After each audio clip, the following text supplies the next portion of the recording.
Muito bem, estamos de volta aqui para dar continuidade ao nosso curso aqui de elaboração de currículo.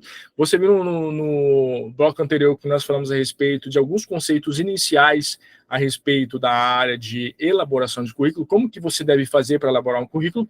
E agora nós vamos dar sequência aqui ao nosso conteúdo. Dados pessoais, nome, endereço e telefones para contato não são, tá? Deixa eu até diminuir um pouquinho aqui rapidinho. Não são importantíssimos e devem ser, são importantíssimos e devem ser apresentados na parte superior da página, ok? Pessoal, nome, endereço e telefones. No caso de endereço, eu não recomendo que você coloque ali o seu endereço completo. Se você mora na mesma cidade da empresa que está oferecendo a vaga, é só você colocar a cidade que você mora. Você não precisa, ou o bairro, no máximo o bairro que você mora. Você não precisa colocar o endereço completo, porque essas informações de endereço completo, tudo mais, número, enfim, todas essas informações mais detalhadas suas serão pedidas à medida que o processo seletivo for encaminhando e à medida que você for se enquadrando, o seu perfil profissional for se enquadrando dentro da vaga desejada.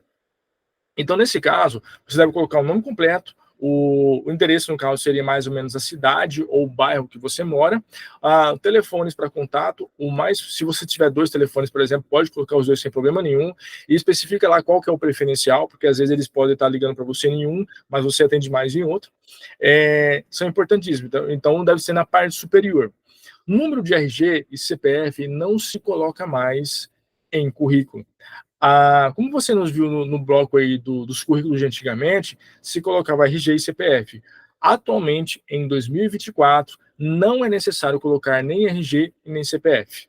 A não ser que a empresa especifique e solicite isso no momento que ela estiver pedindo os currículos, ou seja, quando você vê o post da vaga na rede social. Então, tá, mas por que não precisa mais colocar? Porque é uma informação que ela vai ser solicitada depois. Às vezes, você não vai nem ser chamado para aquela vaga. Pode ser que você nem seja chamado para sequenciar o processo seletivo. Então, você não tem necessidade de colocar RG e CPF, a não ser que a empresa, como eu já te disse, ela especifique ali no post do recrutamento de seleção, que ela vai deixar especificado. É obrigatório colocar RG ou CPF. Geralmente é mais o CPF, para fazer consultas, né? A depender da vaga solicitada, da vaga que você vai estar se candidatando, ela precisa fazer algumas consultas ali no seu nome. Em alguns casos, informações como estado civil e número de filhos são importantes, por isso podem ser exibidas nessa mesma área. Professor, por que eu devo colocar o meu estado civil e a quantidade de filhos que eu tenho? Gente, preste bem atenção. A questão do estado civil é importante. Imagine que você está se candidatando para uma vaga em que você vai ter uma regularidade de viagens constantes. Ou seja, você vai precisar viajar muito. Algumas empresas preferem candidatos solteiros nesse caso, a depender da empresa, tá? Como eu falei para você, algumas, nem todas. Preferem candidatos solteiros. Por quê? Quando você concorda comigo que quando a pessoa é solteira, ela vai ter menos preocupação com os familiares em casa do que se ela fosse casada, você está se candidatando para uma vaga que tem que viajar muito. E se você tem que viajar muito, possivelmente a sua preocupação com os que ficarem em casa vai ser maior. Então, quando você é solteiro, geralmente você não tem uma certa preocupação, né, com quem ficou em casa. Geralmente, às vezes você mora sozinho, ou você mora com os pais, mora com um tio, com a tia, com algum irmão, mora com outras pessoas, e aí a preocupação é menor. E aí a empresa pode entender que a pessoa solteira não vai ter tanta preocupação assim, e vai conseguir desenrolar a atividade melhor. Que ao contrário, por exemplo, imagine uma pessoa que é casada, tem esposa, tem marido, tem filhos, e ela sai para uma viagem de, sei lá, 15 dias, por exemplo. Você concorda comigo que se for uma mulher, por exemplo, durante ali o processo da viagem, ela pode vir a ficar preocupada com o marido, vir a ficar preocupada com os filhos, e talvez essa preocupação possa afetar de forma negativa o andamento do trabalho naquele momento?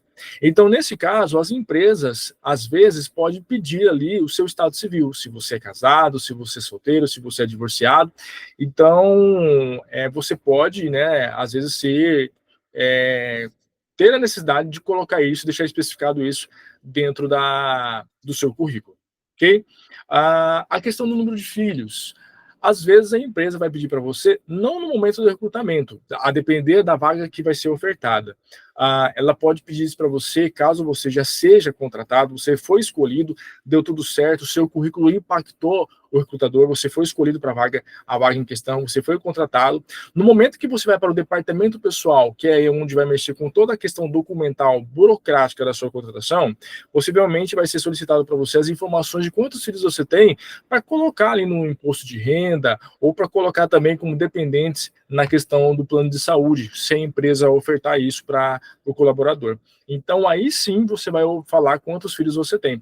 Às vezes, essa informação também é pedida no momento de uma entrevista presencial. No momento de uma entrevista, na verdade, porque a gente fala presencial, mas hoje, com o advento aí das tecnologias, Google Meet, né, de reuniões online, como essa, por exemplo, que você está vendo aqui, às vezes você não precisa nem ir presencialmente. A entrevista é feita até pelo próprio WhatsApp. Já vi empresas fazendo entrevistas pelo próprio WhatsApp. Então, nesse caso, vai ser pedido ali naquele momento um número de filhos se você é casado, ou se você, né, ou enfim, se você tem filhos e qual a quantidade de filhos que você tem.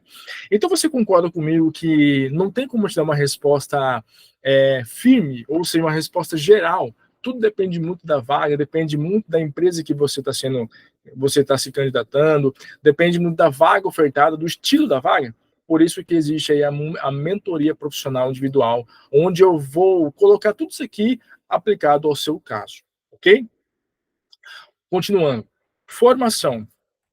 Só um pouquinho, pessoal. Só tem uma situação aqui, rapidinho. Tá. Formação. O nível de escolaridade e o ano de conclusão dos cursos devem ser informados. Então, até aqui tudo bem. Para quem possui curso superior, não é necessário citar o ensino médio nem o fundamental. Prestem bem atenção nesse caso.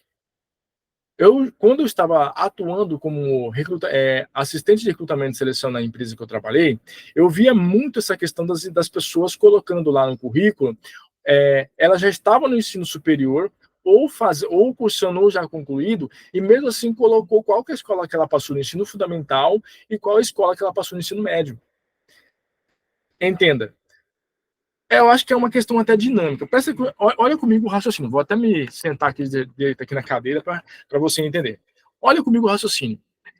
Você fez de ensino fundamental, correto? Para você ir para o ensino médio, você não teve que concluir o ensino fundamental? Até aí tudo bem. Aí você foi lá, concluiu os 3 anos de ensino médio, primeiro, segundo, terceiro ano. Você concluiu o ensino médio e aí você ingressou na faculdade. Você está fazendo a faculdade. Então você concorda comigo, para eu fazer faculdade, para que eu esteja dentro do ensino superior, eu já preciso ter concluído o ensino médio? E para que eu possa ter concluído o ensino médio, eu já preciso ter concluído o ensino fundamental?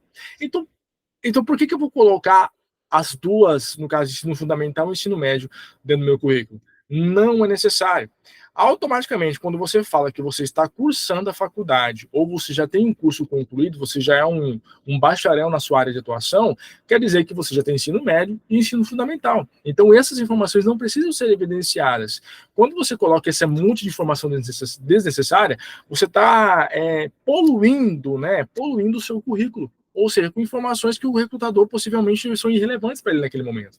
E o recrutador precisa de ganhar tempo para analisar o seu currículo da melhor forma possível. Então, quando você já tem o ensino médio completo, você automaticamente já tem o ensino fundamental também. Se você já está na faculdade, você não precisa colocar as informações do ensino médio. A não ser que você esteja concluindo, de repente, a sua idade, você ainda esteja concluindo o ensino médio, aí sim você precisa colocar o ensino médio, o que você está fazendo. A escola que você está estudando, o ano do curso letivo que você está estudando e a previsão de término daquele ensino regular, beleza? E aí, no caso, se você já está no ensino médio, não concluiu ainda, você coloca as informações referentes ao ensino médio e coloca também as informações. E aí, caso você esteja na faculdade, cursando em nível superior, é só colocar a instituição que você está estudando e o ano letivo, o período, na verdade, do semestre que você está estudando e o período também do curso, se é de noite ou se é de dia, ok? Vamos lá. O mesmo vale para quem está cursando na universidade. Nesse caso, é preciso deixar claro o que se está cursando, em que instituição, período e ano. Exemplo, curso terceiro período de administração. Então, nesse caso, é importante que você faça o seu currículo, elabore o seu currículo de uma forma estratégica. Então, isso é você fazer o seu currículo de uma forma estratégica. Lembra que você não pode colocar muitas informações desnecessárias. As informações precisam estar exatamente de acordo com o que o edital de recrutamento está pedindo para você ali. Beleza? Bom, para nosso curso aqui não ficar tão longo, eu vou encerrar nosso bloco por aqui. Aí eu volto com vocês no próximo bloco explicando mais um pouquinho a respeito de currículo. Tranquilo? Valeu, tchau, tchau.